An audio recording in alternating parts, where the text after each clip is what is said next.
Good evening, Prime Minister, members of Parliament, members of the Cabinet, the children of this country, the people of this country.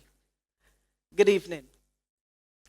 Prime Minister, I am going to ask you to let me speak now not as a member of your cabinet, but as a girl from a working class family raised by a single mother and a grandmother from St. Philip.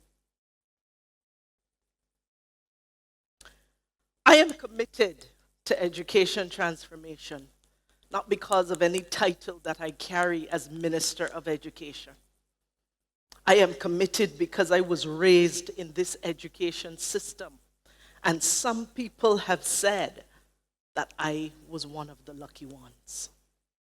One of the lucky ones. And people have said that to me at different stages in my life and in different words. Because in primary school, I was one of the highly spirited children. I learned quickly, I got bored, and became disengaged. And like many of you here in this audience, I gave a little bit of trouble from time to time. But there was a teacher who understood how to channel the energy of a highly spirited child.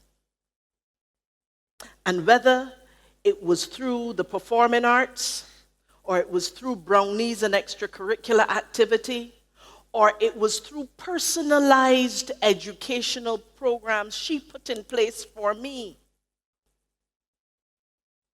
Many of you have heard me speak of her, Miss Esther Larrier.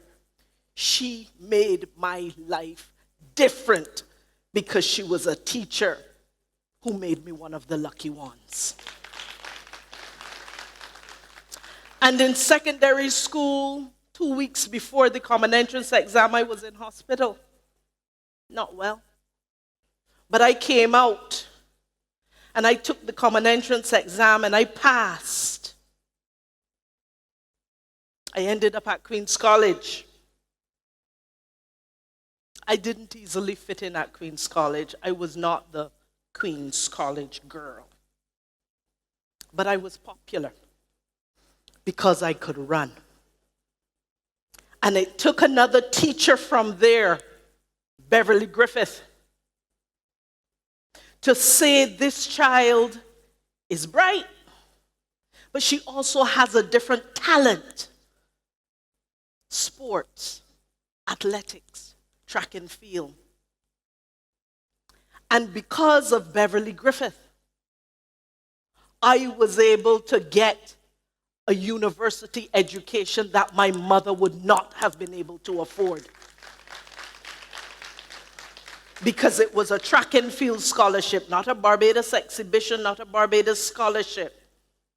It was a track and field scholarship that changed the trajectory of my life. And these glasses that I wear, started wearing them from the time I was 11 years old. I am now a minus 7.5. If those of you who know about the strength of glasses, I will not see you if I remove them. And again, it was in school. I would not pay attention. And it was because I couldn't see the blackboard, and it took a teacher to notice. And it was then the diagnostic testing that allowed me now to be able to see and to feel good about that. I share this because at every step, I was the lucky one. The lucky one that got rescued from some of the behavioral challenges. The lucky one who was able to find a way out. The lucky one. And a bright future for every child cannot be about every child wanting to figure out, will I be the lucky one?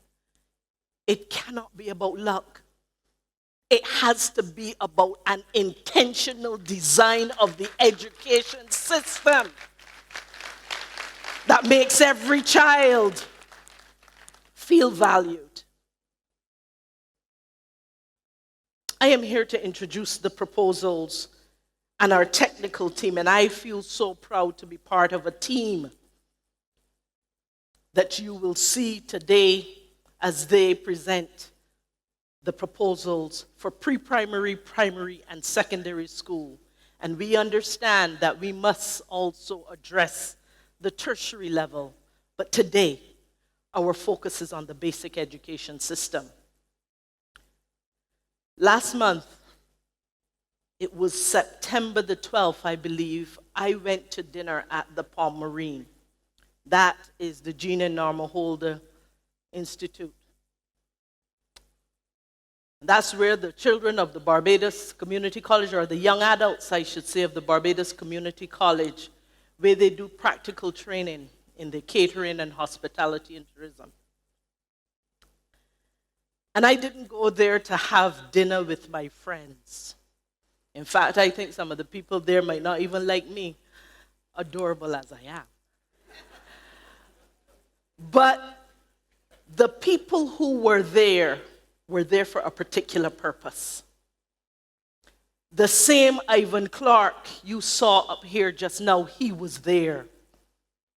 Representative Lovell from the Barbados Union of Teachers, he was there. Mary Redmond from the Barbados Secondary Teachers Union, she was there. There were representatives invited from the National Parents Association, from Future Barbados, which is that group of innovative young people seeking to bring opportunity to Barbados for 21st century jobs. There were a number of different people there that night, and they weren't there for the food either. They were there for 3 reasons. One, to make sure that the proposals we were bringing to the country today, that one, they had first sight of them, that it passed them first. 2, that their voice was heard in the proposals you will hear tonight. And not just a token voice, but there was a genuine voice in there.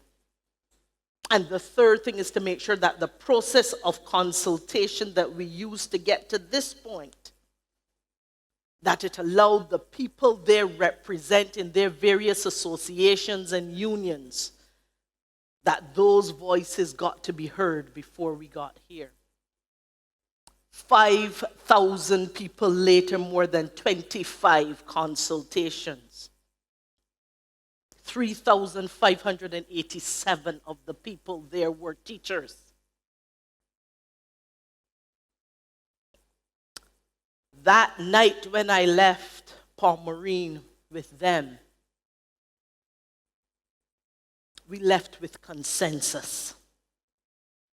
And the consensus was that we would now bring what they had seen. They had first sight of it. And they had voice in it. That we would be able to bring it to the public of Barbados as we have. And I thank them all for journeying with us from Illawarra Court back in July of 2022. First couple meetings were chaired by the Prime Minister herself. And I took over after. There were 8 in total ending at the Palm Marine, with this core coalition that was really guiding the effort for the full distance. And I say, Prime Minister, thank you for allowing us to be able to meet at the home of the Prime Minister, because what we had to do was important enough for that place to be the place. And now as we go forward with these proposals, part of what that group wanted us to understand, and I bring this message to you from them, is that we're not seeking to abandon all that has served Barbados well over the years. We are not seeking to abandon, but we're building on the strong foundation that we have had in education over the years. But at the same time, we are not pushing our heads in the sand. We are acknowledging that there are some real challenges within the education system that cannot wait for us to address them. There is some diagnostic testing that was done recently. And without, at this point in time, because this is not the time and place for it, going into the detail of those results, understand that we have a real problem with literacy and numeracy in this country, and that we continue to have a problem with how we are channeling the energies of those children who need social and emotional support. I say that as we put these proposals to you, I ask that those of you who want to hold on to your old school ties, do so. Do so knowing that those old school ties represent solidarity, but let them not represent bondage for our education system. And as I introduce the team that I have the pleasure to lead, Dr. Ramona Archer Bradshaw, who is our Chief Education Officer, and Dr. Ida Mae Denny, who has led our Education Transformation Unit with distinction. As I introduce them, I ask that as you listen to the proposals, that you listen not with your own interest at heart, but with the wider country's interest at heart. And understand, as John Dewey, who is a renowned educator, as he has said to us, if we teach today as we taught yesterday, we will rob our children of tomorrow. On that note, I introduce Dr. Ramona Archer Bradshaw and Dr. Ida Mae Denny to take us through the proposals.